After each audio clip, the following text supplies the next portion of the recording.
Golden Blue Dude back with another video just for you, the college football fan. So if you are a college football fan, go ahead and hit that like and subscribe button. It's a very long off season, but I'm here to get you through it. I'm going to skip the rest of my intro and get right into it because I'm excited. It's finally happened. We all knew it was going to happen. Jordan Addison gone from Pitt. He has announced he is joining the USC Trojans. That is good news for West Virginia. West Virginia has had one of the best off seasons we've had in a very, very long time. Coming off a disappointing 6-6 season, scratching our head going, man, what do we need to do to get better, to have a better season going into 2022? And boom, one thing after, well, at first, it looked like one thing after another was going wrong for West Virginia. But then things changed whenever we hired Graham Harrell. That's the thing that turned the tide in favor of West Virginia. And I have high expectations for West Virginia now. And Jordan Addison no longer being in the roster at Pitt is going to help West Virginia. That is another plus for West Virginia. That's another check for West Virginia. I'm excited. Let's get into this real quick. All right, let's look at last year real quick. 6-6. We averaged 25.2 points per game. That is horrible. That was 88. That means our defense had to hold the opponents to under 25 points for us to even have a chance. But guess what? That's what our defense did. They allowed 23.8 points per game. 45th in the nation. Not elite, but good enough to keep us in ball games that we had no business being in. In fact, there was only one game where our defense allowed more than 40 points, and the defense only allowed 30 or more points a total of 4 times. 3 of them were losses and 1 of them was a win. The first one was the very first game in a loss at Maryland, 30-24, at Baylor, 45-20, and at Kansas State, 34-17. But one of them was a win. Iowa State at home, 38-31. Hey, I think we're going to have that defense again. In fact, I think our defense will be a top 20 defense again. Yes, we lost Mesidor, but a lot of people said he was a locker room issue. Big time locker room issue. Nick Troy Fortune, a starter.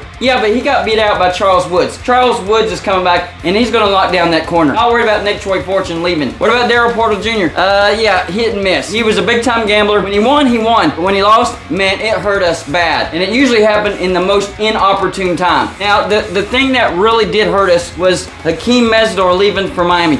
That did hurt our defense. But our defensive line is one of our best units on the defense, so I'm not worried about it. And we went out and got Lockhart from Georgia Tech, so that's going to help with depth, which was going to be our biggest issue. Mesidor gone. Impact player, yes, and Lockhart, not the impact player that Mesidor is, but our defensive line is going to be just fine. And we went out and got Austin Cave, the linebacker from Miami, so we directly addressed an issue on our defense, which was linebacker depth. Austin Cave is going to help with that. So defense is going to be just as good, probably better than what it was last year. So the biggest thing for West Virginia to have a better season, what was it? We all know the answer. Offense. What do we do in the offseason? Well, we went out and got an actual offensive coordinator. Not just an actual offensive coordinator, a pretty stinking good offensive coordinator in Graham Harrell. We got him from USC. While he's been at USC, USC has been a top 25 offense at least. Sometimes top 10 offense. He does like to call the air raid offense, which was what Dana Holgorsen liked. But the problem with Dana Holgorsen was he never coached any defense. Our defenses were horrible under Dana Holgorsen. Well, now we're going to have the air raid under Graham Harrell, and we're going to have a great defense. This is going to be a great combo. And because we got Graham Harrell, that immediately attracted JT Daniels, former 5-star quarterback out of high school. Look at his numbers. He's got great numbers. Yes, he's been injury prone, but if you look at the entire program of Georgia, they have injury issues over there. I think we will be able to take care of JT Daniels at West Virginia. If you look at the rap sheet for West Virginia for injuries, we've actually done pretty good for injuries. And he looked at our rehab facility and our recovery facility. Hey, if we have a good recovery facility, he won't have to worry about the rehab facility. So we will keep him nice and healthy. West Virginia is on its way up. And we went out and got some great depth at running back. Man, we got some great guys at running back. Great guys. We have Lynn J. Dixon, Tony Mathis. That's going to be our lightning and thunder. And we have great depth pieces there as well. And all 5 of our starting offensive linemen are going to be back. That is so important. Chemistry and knowing each other is most important when it comes to offensive line. It's a big deal that all 5 of those are back. Well, Golden Blue Dude, they didn't look all that great last year. If you look at the offensive line, after the bye week, they got better and better and better and better. And I feel that they have gelled even more in the offseason. We're going to see them on a mission in Game 1 at Pitt. That brings me to Pitt. Whenever I made a bet with one of my subscribers, Talk is Pitt, if Pitt were to beat West Virginia, I had to wear a Pitt jersey and do a video and put it out there. But if West Virginia were to beat Pitt and he has to sing Country Roads, I get to film it and I get to put that video out. When I made that bet with him, them. It was shortly after the season was over. So I was a little iffy. I'm like, gotta have confidence in West Virginia. I'm gonna make this bet. But I'm telling you, it was more 50-50. Then we got Graham Harrell and we got JT Daniels.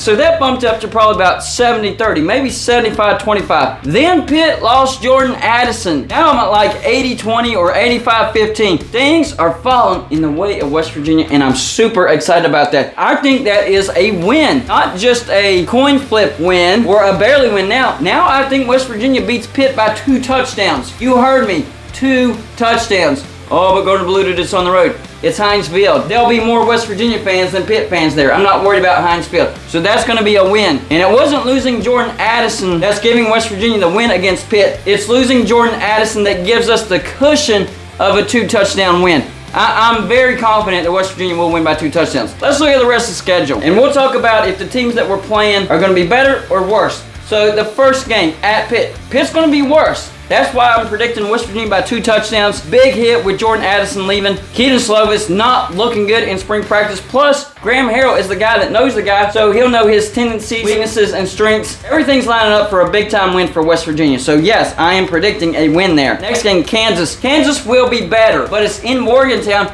and West Virginia going to be much better. This is, at minimum, a 3-touchdown win. Next game, Townsend FCS, tune-up game, 3-0 West Virginia. Next, a tricky road trip to Virginia Tech. Virginia Tech is going to be worse this year. Make no mistake about it, they will be worse. But this is on the road, so that will make it a closer game. However, West Virginia the better team, and they go in there and they beat Virginia Tech by a touchdown, maybe 10 points. 4-0 going on the road to Texas. I actually think Texas will be a better team, but not good enough to beat West Virginia. And this is after Alabama humiliates Texas. So their ego and their attitude is not going to be on the bright side when it comes to playing West Virginia. And West Virginia actually owns this series. So this is a close game because it is on the road. West Virginia, once again, the better team, gets the job done. Maybe a late field goal or a late touchdown seals the deal. And West Virginia goes into their bye week 5-0. Next game, Baylor at home. Baylor's going to be good. That's the bottom line. I don't know how good or if they're going to be better than last year or maybe slightly worse. I don't know. They're just going to be good. However, it's in Morgantown and West Virginia's going to be better. I'm going to be at that game. That crowd is going to be electric. Could be an evening game. I think this spells trouble for Baylor, and West Virginia keeps rolling. Maybe get a convincing win over Baylor. I'm thinking 10, 13 points. It's close throughout the game, but there at the end, West Virginia extends it. So I'm calling West Virginia by 10, 13 points, and we roll into Lubbock 6-0. Now, we've had trouble with Texas Tech, and Texas Tech is tough to play on the road. But Texas Tech is going to be a very bad team this year. I'm telling you right now.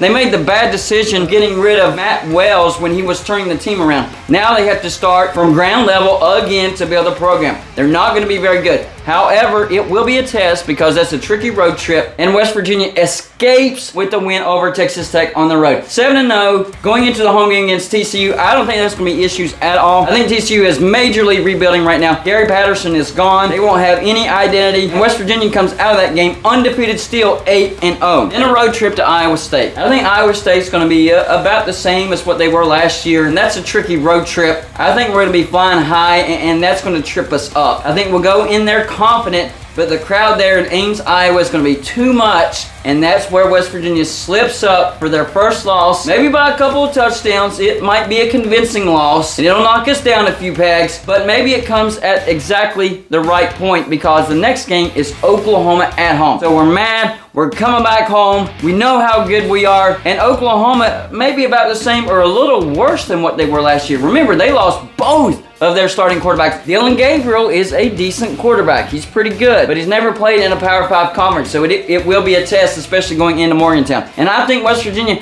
finally beats Oklahoma since joining the Big 12, and they bounce back from the Iowa State loss. So that puts us at 9-1. We stay at home for Kansas State. We lost to Kansas State last year. This year, Kansas State is going to be much better. I think Kansas State is a sleeper team, but because it's in Morgantown, that's why I think West Virginia grabs a much-needed win against Kansas State. Hey, if this game would have been on the road, Kansas State, I would not be picking West Virginia. That's how good I think Kansas State will be. I think Kansas State will contend for the Big 12 in 2022. But it is at home. West Virginia gets a 10-point, maybe a 13-point win, convincing win over Kansas State. We roll into Stillwater 10-1.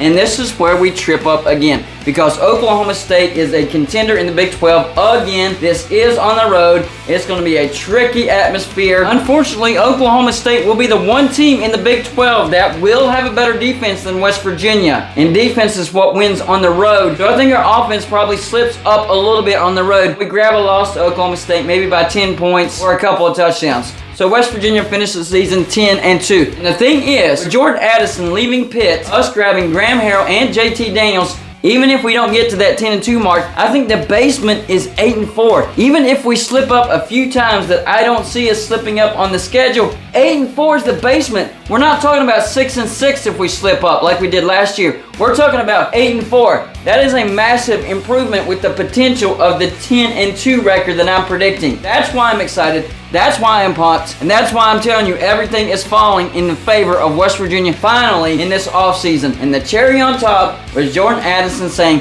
bye-bye, Pitt. I'm on to USC. Fight on. That's all I got for you for this show. Like and subscribe if you haven't already. And I'll see you on my next show.